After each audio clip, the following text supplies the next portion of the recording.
So on Tuesday of this week, I came across some comments by Trip Fuller, who has a podcast called, wait a second, what's it called? Homebrew, that's it, thank you.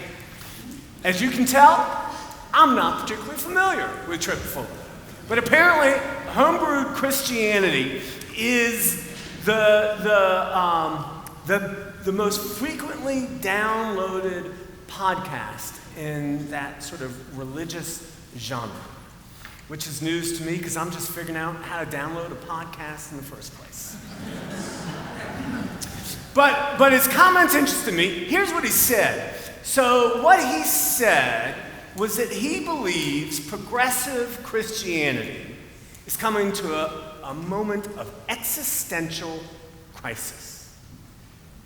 He said what progressive Christianity has always been very good at is answering this one big question, which is, how can I reconcile reason with religion?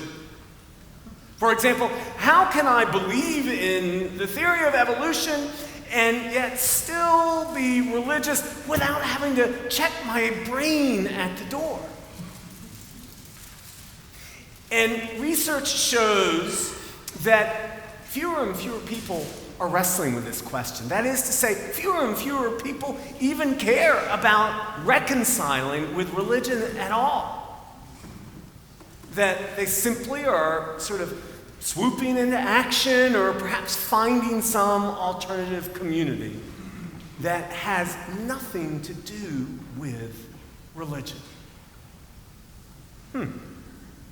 So I read his comments and I thought to myself, well, I'm glad I'm retiring in a few years. And actually, then I turned on the Dodgers game. Yeah, go ahead. Yay, go Dodgers. There you are.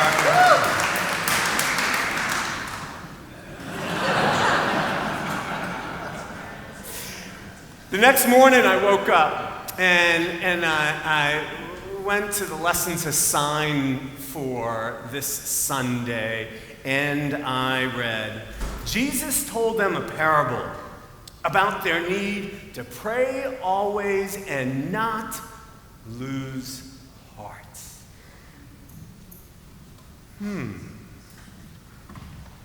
So Jesus is talking to a crowd of would-be, might-be disciples. He is making his final trip to Jerusalem. And just before he's told them this parable, he said things to them like, the days are coming when you will long to see one of the days of the Son of God, and you will not see it. But first he must endure much suffering and be rejected by this generation. He's told the crowd that.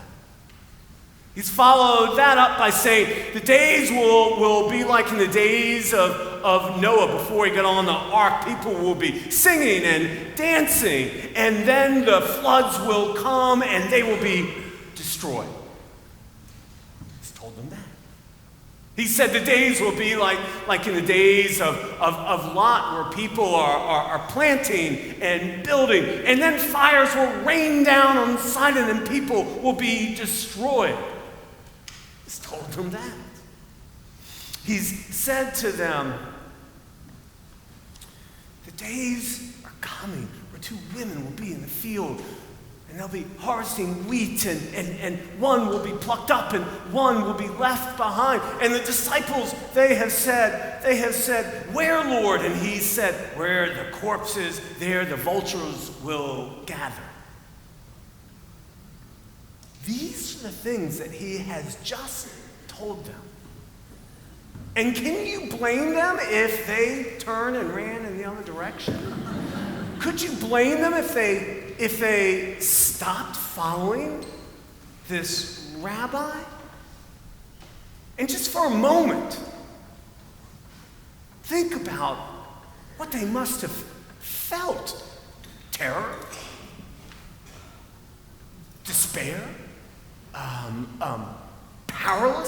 hopelessness?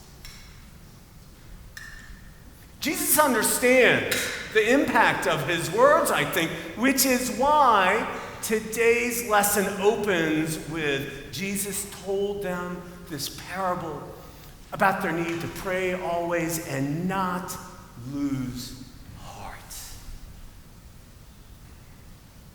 So, this parable in Luke is the only place where it occurs in all of the Gospels. Luke's the only one who shares this parable. It's one of the shortest. It's really just 3 verses. It's pretty simple, right? But it packs a rich message. We got 2 characters.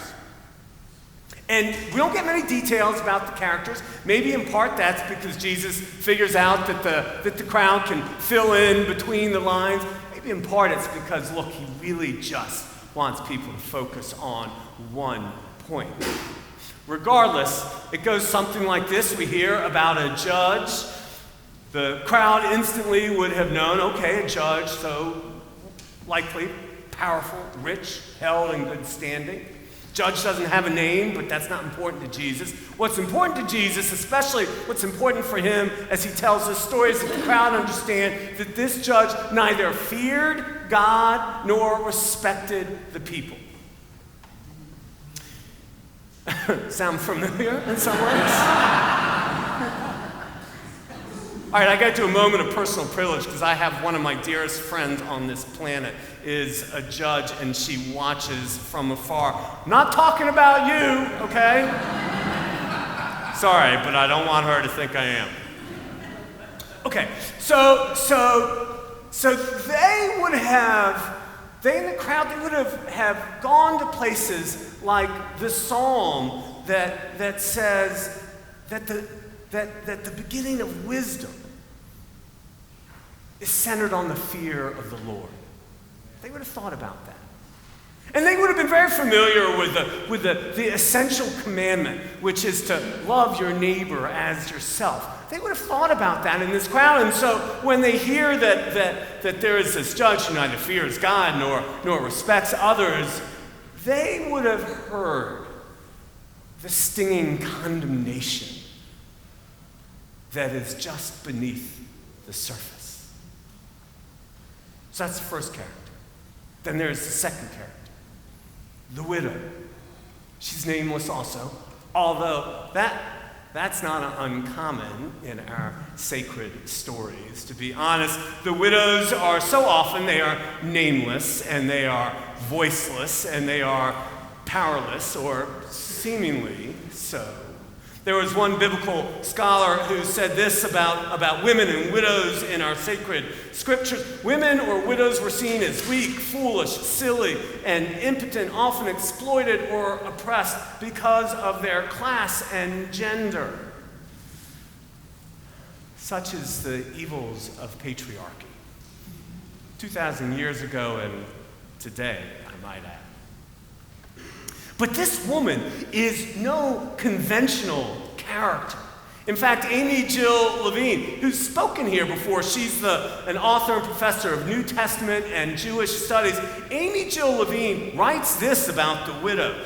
Biblical widows are the most unconventional of conventional figures. Expected to be weak, they move mountains. Expected to be poor, they prove savvy managers. Expected to be exploited, they take advantage where they can find it. That's our widow, is it not? She will not be refused. She comes day after day after day to plead her case because she wants justice. Now, we don't know what injustice she has suffered, but what we know is that she is clear she stands on the right side of justice, and she wants the judge to recognize that. But he won't, right? At first we hear that he refuses her, ignores her, thinking that she'll wear out, that she'll go away. But that's not the case. Day after day after day, she keeps coming. And finally, we hear the judge say, all right, I'll give her what she wants. And in our translation today, he is afraid that she will wear him out. Which I read in one of the commentaries. The original Greek for that is better understood as give him a black eye. I know, sometimes Greek is funny, you know. This is no powerless, weak widow. We do her a disservice if we imagine her as sort of begging and pleading and wringing her hands. This is a widow who is fierce, who is faithful, and who is indefatigable, this widow. All right, sorry about that last word, but I do like alliteration. But you know what I'm saying, right? This is a tireless widow. She keeps coming day after day after day. And while this judge may not fear God, he comes to fear her. And Jesus hopes that those in his crowd will have the ears to hear, those in his crowd who are afraid of whatever injustices, whatever suffering, whatever systemic oppression or hardship they might be encountering. He hopes that they have the ears to hear, not that they need to be afraid of this widow, but that they can be inspired by her in their times of fear, so that they might not lose heart. This widow is powerful. And what is her superpower? Well, let's be clear about something here. It's not just perseverance. Don't forget how Jesus introduces this parable. He says, what? What? Pray always. This woman's superpower is perseverance in prayer. And Jesus wants his audience to understand that that can be their superpower too.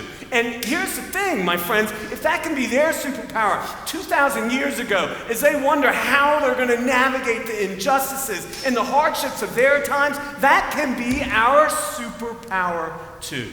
In fact, it must be. To pray always and not lose heart. Can you imagine? With all the storm that's out there, with all the injustice that we see, with all the sense that do we have any power? We have this as a superpower, to pray always and not lose heart. Imagine that. I told you, it's a simple parable, but there's a rich message to be taken from it. Okay, so Thursday I went back to Fuller's podcast and that suggestion about the existential crisis for progressive Christians, which led me to another theologian, Zachary Helton. Have any of you heard of him?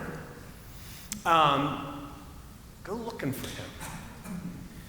But Helton said all is not lost for progressive Christianity. And this is what Helton observed.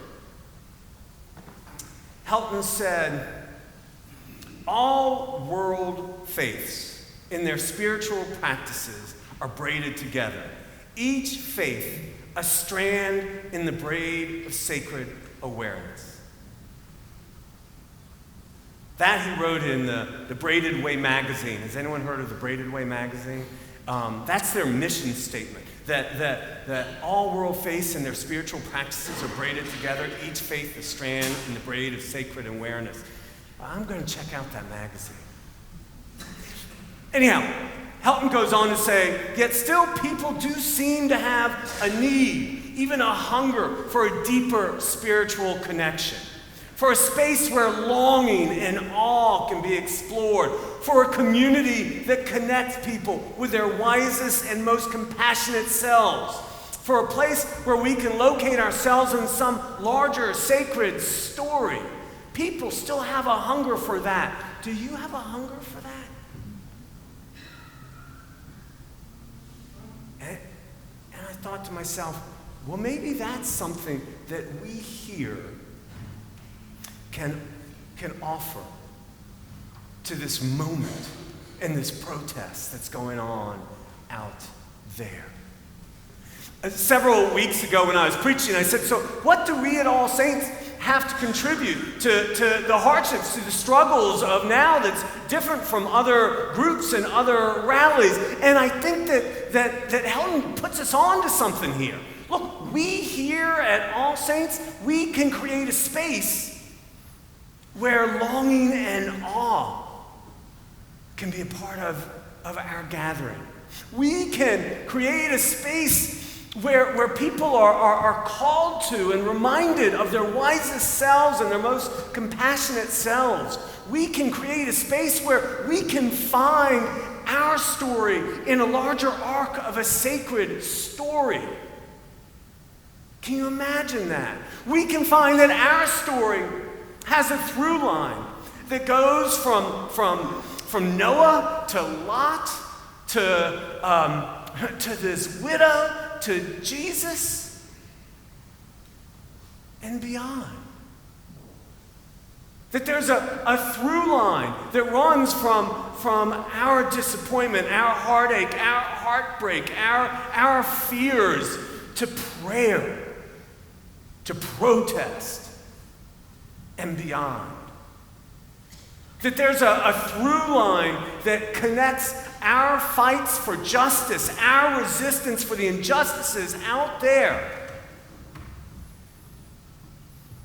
with the faith in the kingdom that God has tried to build from day one. There's a through line that connects it all.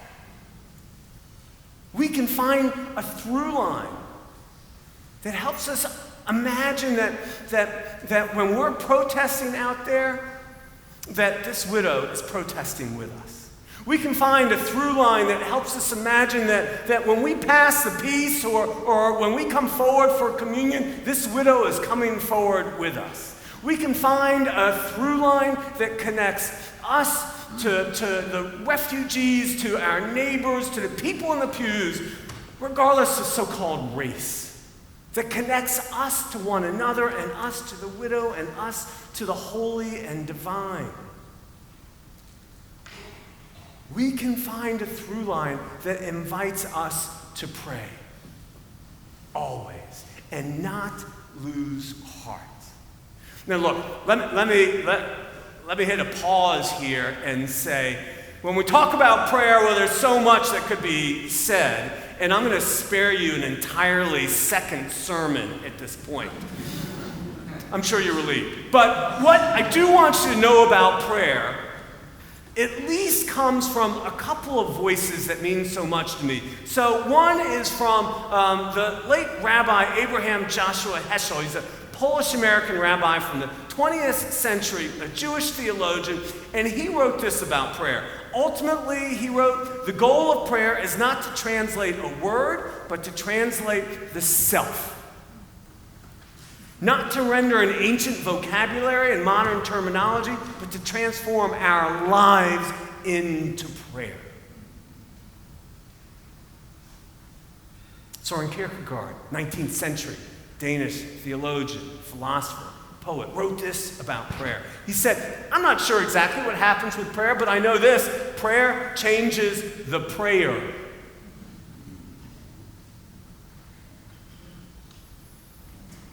If we can pray always, we can find a through line from our prayers to our struggles, to the pains out there, to hope, to power, to redemption, and to justice. and not lose heart.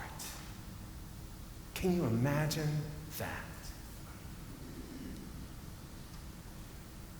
So in the old days, this parable was called the importune widow and the unjust judge.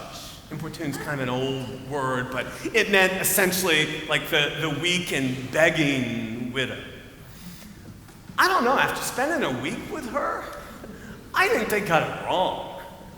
And I think that we might better retitle this parable, The Powerful Widow and the Overmatched Judge.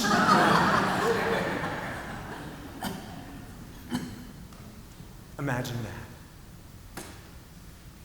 Amen.